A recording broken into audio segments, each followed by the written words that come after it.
지난 주간 한 성도님의 가정을 신방했습니다. 마침 그 성도님의 딸 친구가 아이와 함께 방문해서 놀고 있었습니다. 아장아장 걷는 정도의 나이고요. 아직 말은 그냥 엄마, 아빠 이 정도만 하는 그런 나이입니다. 제가 가기 전까지는 거실을 돌아다니면서 잘 놀고 있었다고 합니다. 그런데 제가 들어가자마자 엄마 품에 쪼르르 달려가더니 거기서 나오질 않는 거예요. 엄마 품에 쏙 숨어 있습니다. 아이들 눈에는 잘생기고 예쁘고 소용없습니다. 낯선 사람이 다가오면 얼른 엄마 뒤에 숨습니다. 아이들에게 있어서 엄마는 유일한 피난처요, 안식처입니다. 배고플 때도 엄마만 있으면 해결되고요. 불안해도 엄마만 있으면 안심이 됩니다. 하루는 엄마가 초등학교 다니는 딸에게 잔소리를 합니다. 얘야, 너는 물건을 썼으면 제자리 좀 갖다 놓지, 쓰면 쓴 대로 그 자리에 두면 되니?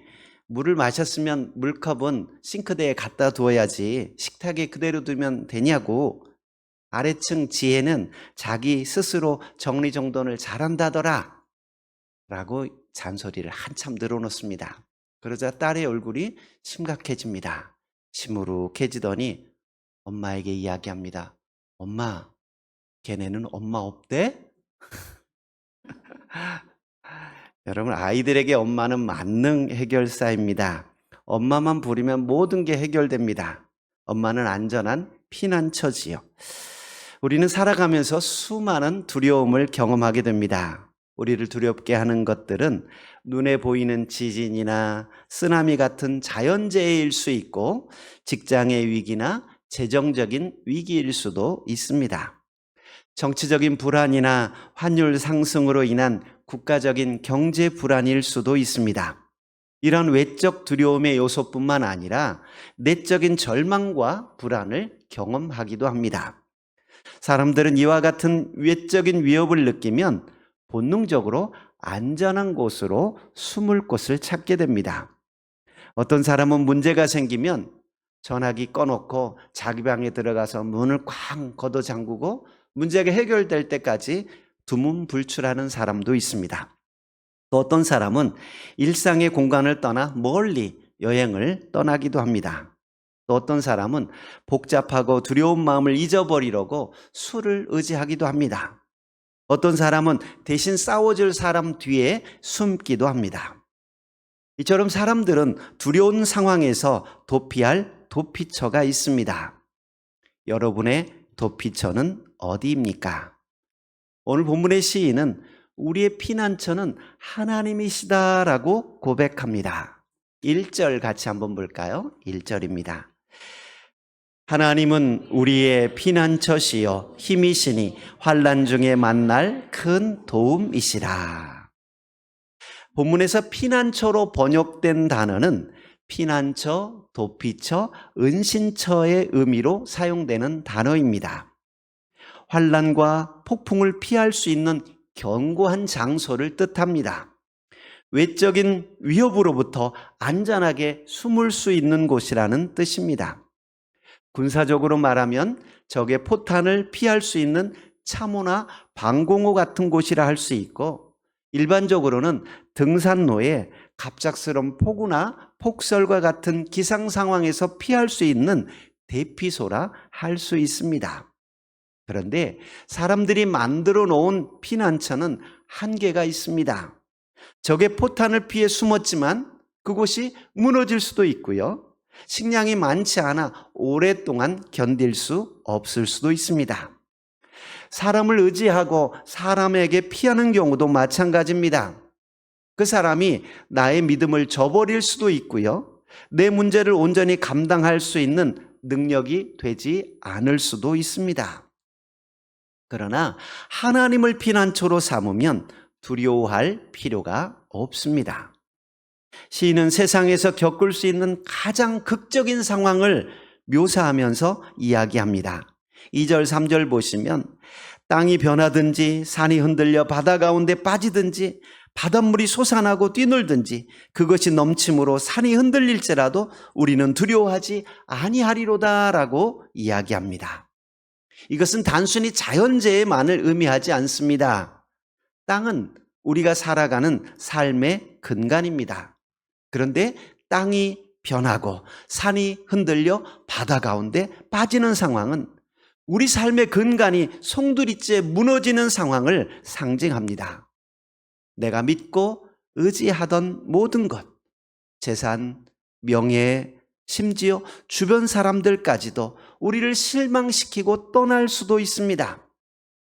저는 신방하면서 많은 사람들이 친구 때문에 돈 잃고 사람 잃고 마음 상해서 괴로워하는 일들을 자주 보았습니다. 그러나 시인은 이 모든 것 앞에서 단호하게 선언합니다. 우리는 두려워하지 아니하리로다. 3절 보실까요? 3절 한번 보시면 이렇게 말합니다. 바닷물이 솟아나고 뛰놀든지 그것이 넘침으로 산이 흔들릴지라도 우리는 두려워하지 아니하리로다. 우리는 어쩐다고요? 두려워하지 아니하리로다. 왜 두려워하지 않을 수 있습니까? 그 이유가 1절에 나옵니다. 1절에 보시면 하나님은 우리의 피난처시요 힘이시니 환난 중에 만날 큰 도움이시라라고 이야기합니다. 우리의 피난처는 변하지 않는 하나님이십니다. 세상의 모든 것이 변하고 흔들리지만 하나님은 우리의 영원하고 견고한 성이 되어 주십니다. 우리가 찾아야 할 피난처는 우리의 능력이나 재력이나 사람이 아니라 전능하신 하나님이십니다. 환난 중에 만날 큰 도움이라는 표현은 하나님이 먼 데 있는 분이 아니라 가장 절박한 순간 우리 곁에 계시며 우리를 돕는 분이다라는 뜻입니다. 시인은 이제 시선을 세상의 흔들림에서 하나님의 성으로 옮깁니다. 4절 보시면 한 시내가 있어 나뉘어 흘러 하나님의 성 곧 지존하신 이의 성소를 기쁘게 하도다라고 말합니다. 세상에 큰 바다가 넘실거릴지라도 하나님의 성에는 한 시냇물이 흘러 기쁨을 줍니다. 시냇물은 고요함과 평안을 상징하며 이는 하나님의 공급하심과 생명력을 의미합니다. 하나님의 백성에 사는 초소가 안전한 이유는 지리적인 요새이기 때문이 아니라 하나님께서 그 성 안에 계시기 때문입니다. 5절 같이 한번 보겠습니다. 하나님이 그 성 중에 계심에 성이 흔들리지 아니할 것이라 새벽에 하나님이 도우시리로다. 아멘. 여러분 학교 다닐 때를 생각해 보니까 집에 학교에서 돌아와서 집에 들어올 때 엄마가 집에 있으면 편안했던 기억이 있습니다. 그래서 집에 들어서자마자 엄마 하고 신발을 벗으면서 엄마를 불렀던 기억이 납니다. 엄마만 있어도 집이 든든한데 하나님께서 성 안에 계시면 얼마나 든든하겠습니까? 불안하고 흔들리는 세상 속에서도 흔들리지 않을 수 있습니다. 하나님께서 성 안에 계신 것만으로도 든든하지만 하나님께서 새벽에 도우신다라고 약속하십니다. 새벽이라는 이 시간은 어둠이 막바지에 이른 때를 이야기합니다. 환난당한 자들에게는 가장 어려운 때를 의미합니다. 여러분 가난했던 시절 오히려 한겨울에는 굶어 죽는 사람이 없지만 봄에 많이 굶어 죽습니다. 왜 그렇습니까? 겨울에는 가을에 추수한 곡식들이 저장되어 있기 때문에 그래도 먹을 수 있습니다. 그런데 아직 보리 싹은 났지만 보리 추수가 되지 않은 이 시대에는 정말 조금만 더 견디면 보리 추수해서 먹을 수 있는데 그 시기가 가장 배고프고 힘든 시기였습니다. 마찬가지로 새벽이라고 하는 이 시간은 이제 동이 트기 전 마지막 어둠이 기승을 부리는 그 순간을 이야기합니다.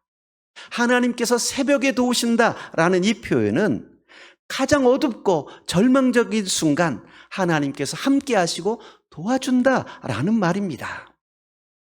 실제로 성경에 보면 새벽에 도우신 사건들이 많이 나옵니다.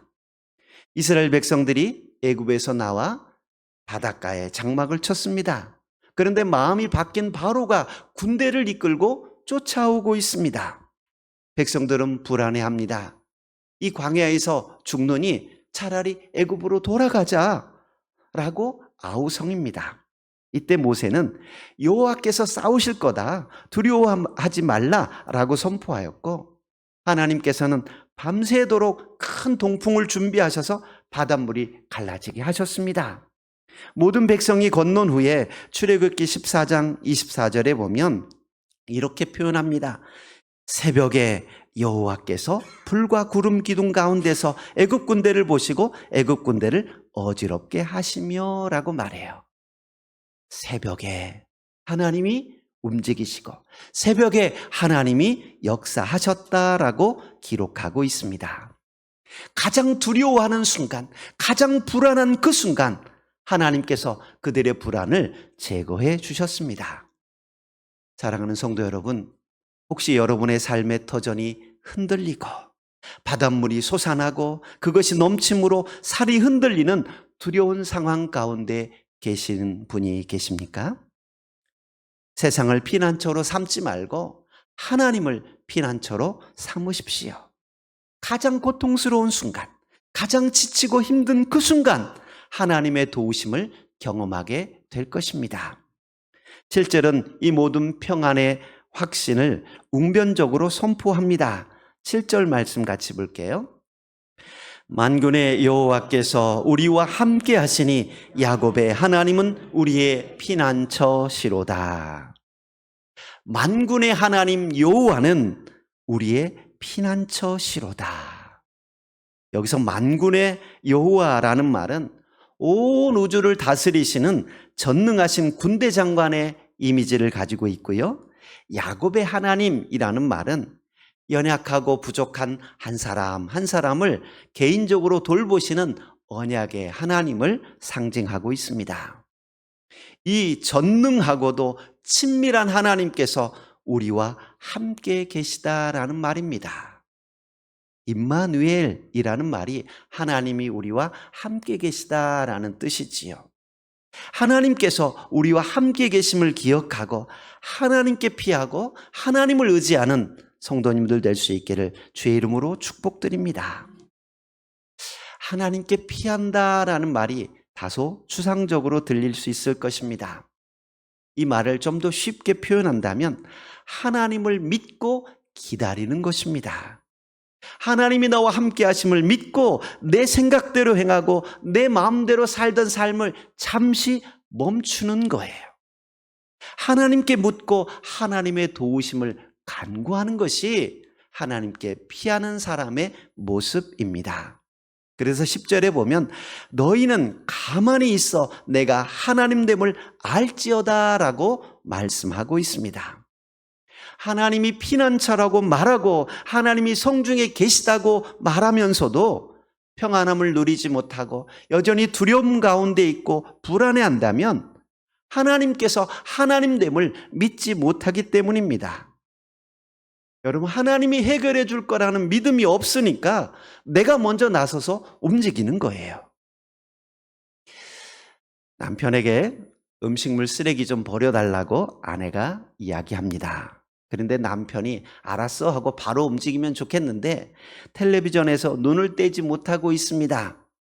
이런 상황에서 남편이 내가 요청한 대로 음식물 쓰레기를 버려줄 거라고 믿는 사람은 지금 텔레비전 보느라 정신없지만 저 프로그램이 끝나면 또 시간이 되면 버려줄 거야 라고 믿고 다른 일을 할 수 있을 겁니다.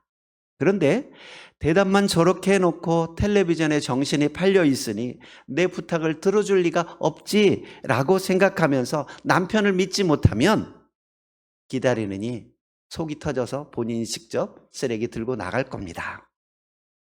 여러분, 분명 하나님이 모든 상황을 아시고 정확하게 판단하시고 선악간에 심판하실 것입니다. 그런데 그 하나님을 믿는 사람은 기다릴 수 있지만 믿지 못하는 사람은 내가 나서서 해결하려고 할 것입니다. 하나님의 심판이 제때 이루어지지 않을 것 같으니까 내가 나서서 비판하고 정죄하고 죄를 지적하는 겁니다.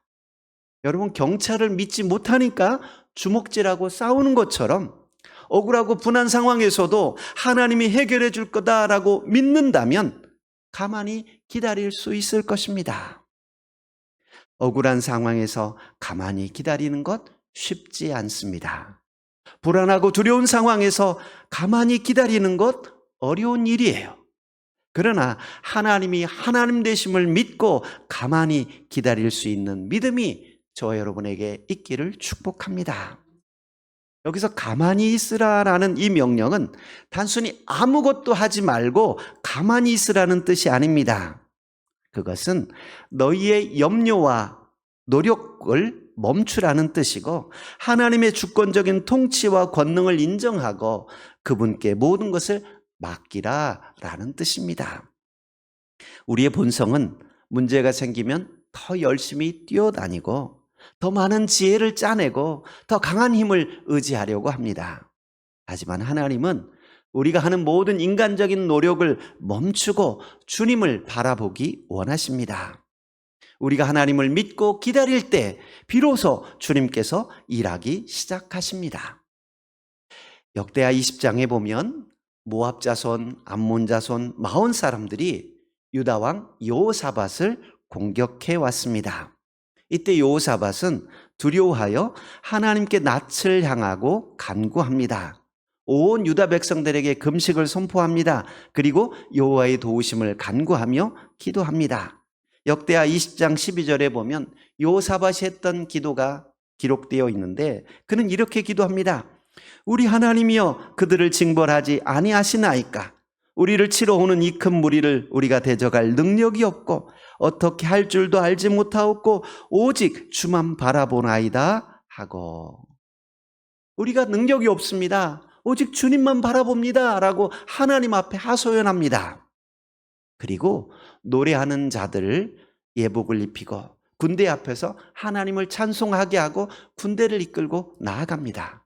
그런데 찬송이 시작될 때에 여호와께서 복병을 두어 유다를 치러 왔던 암몬 사람, 모압 사람, 세일 주민들을 서로 치게 하십니다. 서로 적인 줄 알고 죽게 하는 일들이 벌어집니다. 여러분, 내가 뭔가 할 수 있다고 내 힘만 의지하지 마십시오. 하나님께 피한다라는 것은 하나님을 기다리는 것입니다. 하나님을 믿고 아무것도 안 하는 게 아니라 하나님께서 이기게 하실 것을 믿고 군대를 이끌고 나가기만 하면 되는 거예요.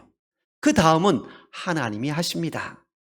8절 9절에서 증언하고 있는 것처럼 하나님은 땅을 황무지로 만드시기도 하는 분이고 땅 끝까지 전쟁을 그치게 하는 최종 통치자이십니다.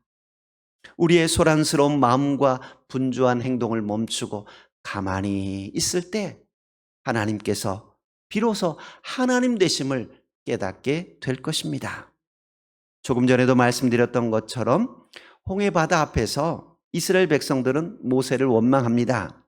애굽에 매장지가 없어서 우리를 이 광야로 이끌어내어 여기서 죽게 하느냐? 우리가 광야에서 죽는 것보다 그래도 애굽에 돌아가 그들을 섬기는 게 낫겠다라고 하면서 원망하고 불평합니다. 이때 모세가 말합니다. 출애굽기 14장 13절 14절 말씀 우리 같이 한번 볼게요. 모세가 백성에게 이르되 너희는 두려워하지 말고 가만히 서서 여호와께서 오늘 너희를 위하여 행하시는 구원을 보라. 너희가 오늘 본 애굽 사람을 영원히 다시 보지 아니하리라. 여호와께서 너희를 위하여 싸우시리니 너희는 가만히 있을지니라. 두려움이 올 때 가만히 서서 여호와께서 우리를 위하여 행하시는 구원을 보라라고 말씀하고 있습니다. 여러분, 불안하고 초조할 때 하나님께서 우리를 위하여 싸우실 것을 믿고 가만히 있어야 합니다. 우리 안에 원망이 올라올 때도 있을 겁니다. 우리 안에 불안한 마음이 올라올 때도 있을 겁니다. 이런 순간에도 하나님을 믿고 가만히 있을 수 있기를 축복드립니다. 여리고성을 점령할 때에도 하나님께서는 비슷한 말씀을 하십니다. 너희 입에서 아무 말도 내지 말고 외치지 말라라고 말씀하십니다. 하나님께서 여리고성을 점령할 때 여리고성을 한 바퀴씩만 돌라고 말씀합니다. 아무 말도 하지 말고 그냥 성을 한 바퀴만 돌아라. 그러게 하루, 이틀, 사흘, 나흘, 하루에 한 바퀴씩 돌고 마지막 날 7바퀴를 돌고 큰 소리로 외칠 때 성이 무너져 내립니다. 사람들은 말하고 싶었을 겁니다. 이게 무슨 전술이냐? 군사훈련을 해도 모자라는 이 시간에 이 성을 돌고 있는 게 말이 되느냐? 이게 어떻게 성을 이기는 방법이냐? 불만이 터져나올 수 있는 상황입니다. 그러나 하나님은 아무 말도 하지 말고 가만히 기다리라고 말씀하십니다. 하나님께서 행하실 놀라운 일들을 믿고 기다리라는 겁니다. 여러분, 전쟁 때에 방공호가 안전하다고 믿는다면 포탄 소리가 들리고 땅이 흔들려도 그대로 있을 겁니다. 그런데 여기에 있다가는 방공호도 무너지고 깔려 죽을 것 같다라는 두려움이 들고 방공호를 믿지 못하면 뛰쳐나가는 거지요. 여러분, 우리가 하나님을 믿지 못하면 내가 해결하려고 이 방법, 저 방법을 사용할 겁니다. 이 사람, 저 사람 만나러 다니느라 분주합니다. 그러나 하나님을 피난처로 삼고 하나님을 믿는 사람은 기다릴 수 있습니다. 내가 해결하려고 했던 문제가 내 손을 떠나 하나님의 손에 있을 때 비로소 해결되고 참된 평안이 찾아옵니다. 11절은 7절의 확신을 반복하고 있습니다. 11절 말씀 우리 같이 한번 볼게요. 만군의 여호와께서 우리와 함께 하시니 야곱의 하나님은 우리의 피난처시로다. 아멘. 이 선포는 오늘 본문의 결론이자 우리가 기억해야 할 말씀입니다. 여호와께서 우리와 함께 하시며 그 하나님은 우리의 피난처가 되십니다. 할렐루야. 할렐루야. 사랑하는 성도 여러분, 오늘 우리는 시편 46편을 통해 흔들리는 세상 속에서 흔들리지 않는 삶의 비결을 배웠습니다. 그 비결은 내 자신의 힘이나 세상적인 피난처에 있지 않고 오직 만군의 여호와 우리의 피난처이신 하나님께 있습니다. 지금 여러분의 삶을 흔들고 있는 것들이 무엇입니까? 내일의 염려입니까? 재정적인 위기입니까? 혹은 관계의 어려움입니까? 주님은 오늘 우리에게 명령하십니다. 너희는 가만히 있어 내가 하나님됨을 알지어다. 우리의 걱정과 짐을 하나님께 내려놓으십시오. 불안하고 두려운 마음도 내려놓으십시오. 원망과 불평의 입을 다물고 가만히 있어 하나님께서 일하시도록 기다릴 수 있기를 바랍니다. 하나님을 신뢰하고 묵묵히 우리의 일을 감당할 때 하나님께서 하나님의 선한 손의 도우심으로 역사하실 것입니다. 하나님이 우리의 피난처이시며 우리의 힘이시며 환난 중에 만날 큰 도움이십니다. 이 믿음을 가지고 어떤 환경 속에서도 기쁨과 평안함을 누리는 우리 모두가 될 수 있기를 주의 이름으로 축복드립니다. 은혜로우신 하나님, 하나님께서 우리의 피난처 되심을 우리가 한번 생각하게 하시고 믿게 하시고 온전히 어려움을 만났을 때에 하나님께 의지하고 하나님께 피할 수 있는 믿음의 성도들 다 되게 하옵소서. 내가 하나님을 믿지 못하여 분주하게 뛰어다니던 모든 걸음을 멈추게 하시고 가만히 있어 하나님이 하나님됨을 인정하고 믿고 기도하며 기다릴 수 있는 믿음의 성도들 다 되게 하여 주옵소서. 예수님 이름으로 기도하옵나이다. 아멘.